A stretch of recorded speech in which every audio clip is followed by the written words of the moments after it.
ललन सिंह जी का इतना कद नहीं है कि वो राष्ट्रीय कद के व्यक्ति प्रशांत किशोर जी के बारे में कुछ बयान कर सकें। ये लोग प्रशांत किशोर को व्यापारी कहते हैं।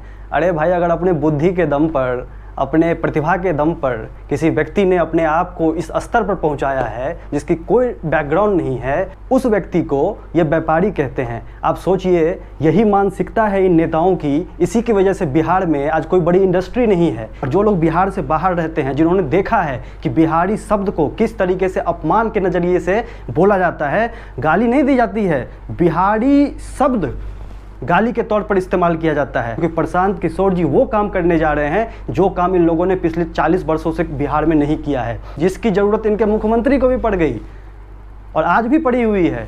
वो प्रशांत किशोर जी पर टीका टिप्पणी करेंगे। उनकी हैसियत है प्रशांत किशोर जी पर टीका टिप्पणी करने की। वो अपना कद बढ़ाने के लिए प्रशांत किशोर जी पर टीका टिप्पणी करते हैं ताकि उनका भी थोड़ा सा चेहरा लोगों के नज़र पर पड़े। नमस्कार। कल का एक बयान आप सब ने देखा होगा। जेडीयू के राष्ट्रीय अध्यक्ष आदरणीय ललन सिंह जी ने प्रशांत किशोर जी के बारे में कहा था कि वो व्यापारी हैं और वो नीतीश कुमार से बार बार मिलने आते हैं क्योंकि उन्हें पार्टी से जुड़ना है। वैसे तो ललन सिंह जी आदरणीय इसलिए हैं क्योंकि उनकी उम्र बहुत ज़्यादा है, लेकिन जो बयान उन्होंने दिया है कल, वो ये बात साबित करता है कि उम्र के साथ इंसान की याददाश्त चली जाती है, वो अपना कद भूल जाता है। ललन सिंह जी का इतना कद नहीं है कि वो राष्ट्रीय कद के व्यक्ति प्रशांत किशोर जी के बारे में कुछ बयान कर सकें। पहली बात तो प्रशांत किशोर जी देश के चेहरा हैं। देश के सभी बड़े नेताओं के साथ उन्होंने काम किया हुआ है अपनी प्रतिभा के बल पर, अपनी बुद्धि के बल पर। और उस व्यक्ति के बारे में यह कहना कि वो व्यापारी है, और वो भी उस पार्टी के राष्ट्रीय अध्यक्ष के द्वारा जिस पार्टी ने पिछले 20 से 30 सालों में सामूहिक रूप से मिलकर पूरे बिहार को बेच दिया, जिसने बिहार की दुर्गति कर दी, उस पार्टी का राष्ट्रीय अध्यक्ष आज यह बात बोल रहा है प्रशांत किशोर जी के बारे में, जो बिहार को बदलने के लिए पूरे देश से उनके पास ऑफर था।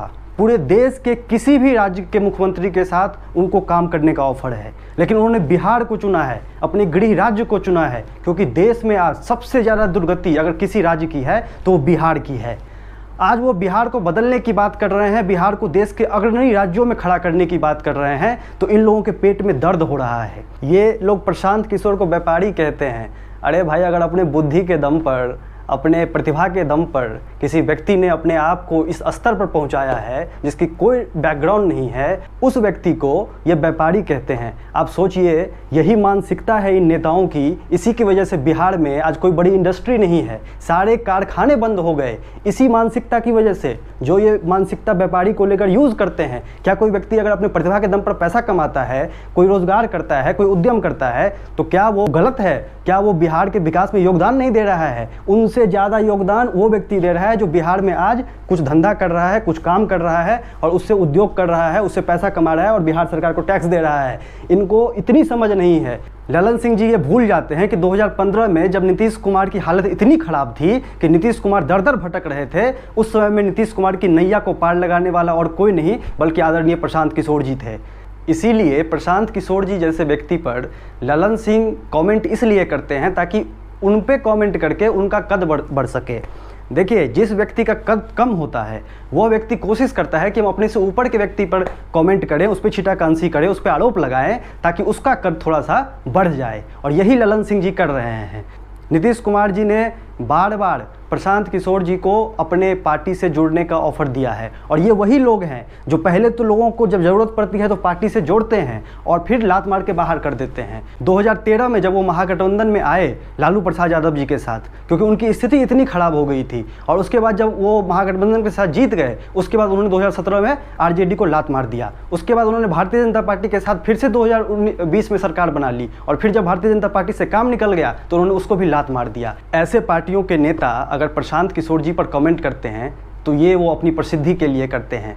प्रशांत किशोर जी जो पदयात्रा 2 अक्टूबर से शुरू करने जा रहे हैं 3000 किलोमीटर की, वो बिहार के गली गली में जाने वाले हैं, बिहार के गांव-गांव में जाकर बिहार की समस्याओं को जानने वाले हैं और उसके बाद बिहार के विकास की अगले 10 साल 20 साल के बिहार के विकास की जो ब्लूप्रिंट तैयार होगी उस पे बिहार चलकर बिहार का बदलाव होगा। ये मौका है सभी युवाओं के पास, ये मौका है बिहार के सभी लोगों के पास। एक बार बिहार को बदलने का प्रयास कीजिए, क्योंकि अब अगर आपने अपने हाथों में कमान नहीं ली, अगर अब भी आप जाति धर्म की राजनीति में उलझे रहे, इन नेताओं के चक्कर में फंसे रहे, तो निश्चित तौर पर बिहार फिर कभी नहीं बदलेगा और फिर बिहार की यही दुर्गति रहेगी। और जो लोग बिहार से बाहर रहते हैं, जिन्होंने देखा है कि बिहारी शब्द को किस तरीके से अपमान के नज़रिए से बोला जाता है, गाली नहीं दी जाती है, बिहारी शब्द गाली के तौर पर इस्तेमाल किया जाता है। आप सोचिए ये हम सब का कितना बड़ा अपमान है। वो सब भी बिहार से बाहर जो सब हैं, ये मौका है आप सब भी बिहार से बाहर बिहार के अंदर इस पदयात्रा में शामिल होइए, क्योंकि ये मौका फिर दोबारा नहीं मिलने वाला है।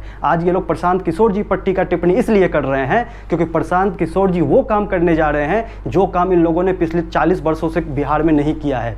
ये लोग ऐसी कमरे में बैठकर एक दूसरे पर आरोप प्रत्यारोप और एक दूसरे के साथ छीटाकशी में लगे रहते हैं। इन लोगों के पास दूसरा कोई काम नहीं है। प्रशांत किशोर जी के कंधे से कंधे मिलाकर हम सब बिहार को बदलने के लिए आगे आए, क्योंकि हमारे गृह राज्य को बदलने का ये प्रयास है और इस प्रयास में ये मौका फिर छूट न जाए, ये मौका फिर ऐसे नेताओं के हाथ में न चला जाए जो नेता पिछले 30 वर्षों से बिहार में व्यापार कर रहे हैं, बिहार को बेच रहे हैं। और आज जो व्यक्ति बिहार को बदलने का प्रयास कर रहा है उसको व्यापारी कह रहे हैं। अगर कोई अपने प्रतिभा के दम पर, अपने बुद्धि के दम पर, अपनी शक्ति के दम पर अगर कोई व्यक्ति पूरे देश के में अपना एक पहचान बना चुका है, अपना एक प्रतिभा के दम पर अपना लोहा मनवा चुका है, जिसकी ज़रूरत इनके मुख्यमंत्री को भी पड़ गई और आज भी पड़ी हुई है, वो प्रशांत किशोर जी पर टीका टिप्पणी करेंगे। उनकी हैसियत है प्रशांत किशोर जी पर टीका टिप्पणी करने की, वो अपना कद बढ़ाने के लिए प्रशांत किशोर जी पर टीका टिप्पणी करते हैं ताकि उनका भी थोड़ा सा चेहरा लोगों के नज़र पे पड़े।